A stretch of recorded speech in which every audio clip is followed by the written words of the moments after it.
bonjour à toutes et à tous, j'espère que vous allez bien. Sur cette chaîne, vous allez pouvoir retrouver mes sessions de pêche en mer, surtout de la pêche au leurre. Je ferai peut-être quelques petites sessions pêche du mulet, mais on verra ça. Alors je pêche plus particulièrement le bar, donc vous allez pouvoir retrouver mes sessions de pêche qui se dérouleront la plupart du temps ici. Donc là c'est la marée basse. Vous pouvez voir qu'il y a beaucoup de caillasses, enfin de petites caillasses. Là il y a quelques petits plateaux à gauche. Donc c'est plutôt là que je vais aller pêcher à marée haute. À marée haute, il doit y avoir environ allez, entre 1,50 m et 2 mètres d'eau, ce qui est pas beaucoup, mais il y a quand même du gros poisson à faire. La dernière fois j'en avais fait des petits, mais quelques gros aussi. Mon record ici c'est un de 2,56, autant dire qu'il avait bien combattu.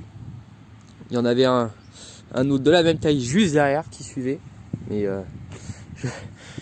j'avais qu'une canne donc j'ai pas pu le prendre, et le temps que je le décroche l'autre était déjà parti.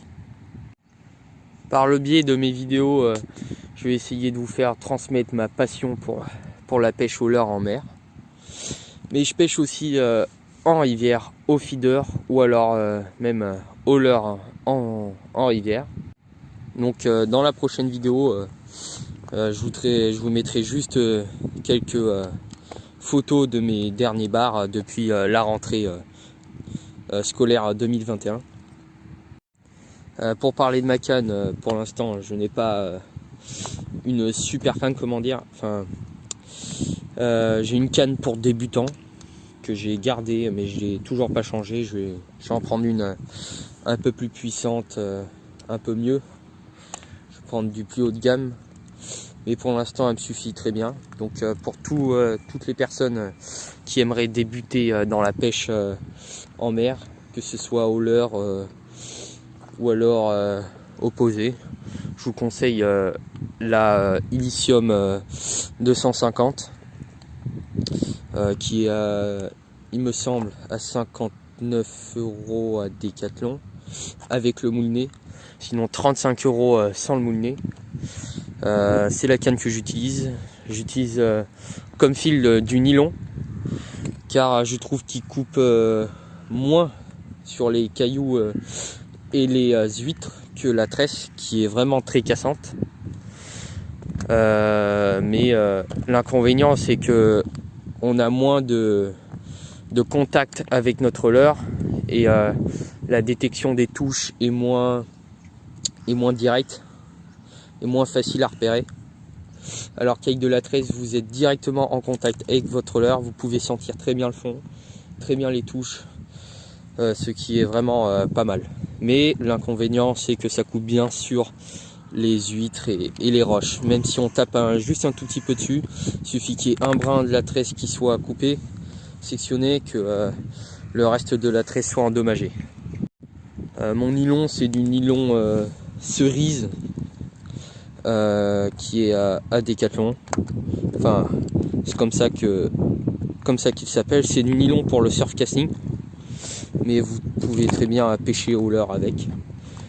Il est invisible sous l'eau. C'est du 25 centièmes en 6 kg il me semble, et franchement j'en suis vraiment très satisfait, que ce soit pour la pêche en mer ou la pêche en rivière. Il est vraiment très solide. J'ai réussi à prendre de beaux poissons sans couper, ce qui est vraiment pas mal. J'ai coincé quelques fois mes leurres dans les huîtres, dans les roches, là comme ça, comme vous pouvez le voir là vous passez votre fil dedans, il est mort. Mais le nylon a vraiment très bien tenu. Évidemment je devais refaire le montage parce que le fil était endommagé, mais ça ne cassait pas comme la tresse de certains de mes amis qui venaient pêcher ici et qui coinçaient leur leurre. Là la tresse coupée direct. Sinon si vous voulez pas vraiment vous faire couper, il faut utiliser du fluorocarbone. Mais comme je vous l'ai dit, il n'y a pas beaucoup d'eau ici, donc on coince très régulièrement nos leurres dans les plaques rocheuses. Donc on perd souvent quelques leurres et on doit refaire quelques balignes. Et vu qu'on n'a pas vraiment le temps de refaire pour pêcher à côté, des fois on n'utilise pas le fluorocarbone. Mais on devrait en utiliser, parce que là, regardez, vous coincez votre leurre ici, là, derrière la plaque rocheuse, dans les huîtres, bah vous le perdez. Là on voit bien toutes les plaques rocheuses.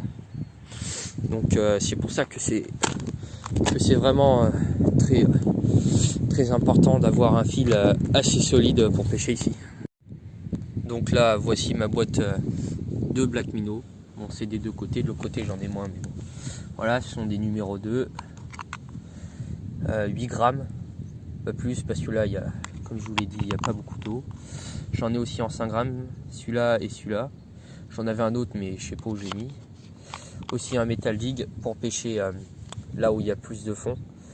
Donc vraiment très brillant. Imitation sardine, couleur bleue, ouais. C'est ce qui marche le plus, de toute façon en ce moment. Donc là, ouais, c'est que du 8 grammes.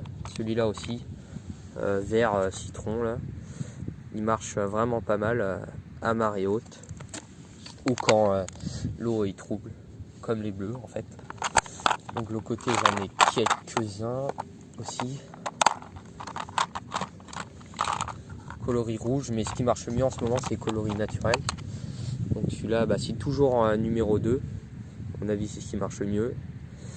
Donc celui-là, il est en 10 grammes pour pêcher là où il y a plus de fond. Les Black Minnow, soit je les monte moi-même, soit je les achète déjà montés.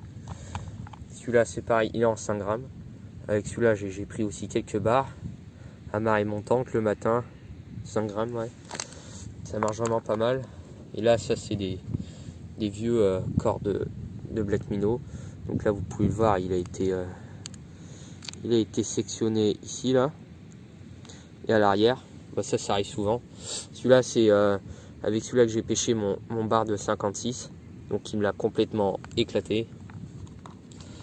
Avec celui-là, j'ai fait aussi quelques petits bars, mais des petites touches, donc ils m'ont carrément arraché la queue. Bah après, je sais pas si on peut le réutiliser, faudrait que j'essaye, mais je sais pas trop si ça marche. Et celui-là aussi, qui est aussi en 10 grammes, un peu plus coloris naturel, donc ça aussi, ça marche vraiment pas mal. Voilà, c'est tout pour ma boîte de Black Minnow. Faudrait peut-être que je m'en rachète quelques-uns, mais pour l'instant, avec ça suffit. Pas besoin d'en avoir 10 000. Faut juste trouver le bon leurre pour votre spot, celui qui marche le mieux. Après, vous pêchez qu'avec. Et là, par exemple, avec le Black Minnow bleu, là, numéro 2, je fais des cartons à chaque fois que je la pêche, toutes les semaines. Toutes les semaines, j'en fais. Que ce soit des petits, des gros, des barres de roche bien foncées ou des barres bien claires. On fait de tout. Des mulets, c'est pareil, là, il y en a plein. Mais là, on arrive en hiver, donc forcément, ça mord moins bien. Oh, bah regardez. Une araignée de mer. Je sais pas ce qu'elle fait là, celle-là. Je sais pas si elle est vivante.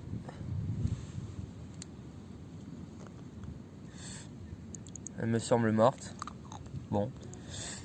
Petite araignée de mer. Franchement, regardez par rapport à ma main. C'est une bébé araignée de mer. C'est la première fois que j'en vois une ici. C'est très étonnant. Elle a dû être ramenée avec la houle parce qu'il y a eu une petite tempête il n'y a pas longtemps. À mon avis, ça doit être ça. Ou alors... ouais, non, ça doit être ça parce que ici, il n'y en a pas beaucoup. Elles sont plus au large. Je sais qu'il y en a beaucoup là au loin. Mais là, devant, il n'y en a pas... énormément. Donc je vous l'ai dit tout à l'heure, mais je vais vous le redire. Pour la prochaine vidéo, je ferai juste un petit montage avec les photos de mes dernières prises de bar depuis la rentrée scolaire 2021. Et sinon j'essaierai de vous faire des petites vidéos tuto montage des nœuds duties, comment raccorder du fluorocarbone avec de la tresse ou du nylon. Je vous expliquerai tout ça. Donc si vous avez des questions, n'hésitez pas à me les poser, je vous répondrai. Bon, c'est la fin de cette vidéo, j'espère qu'elle vous aura plu et on se dit à la prochaine. Allez, ciao!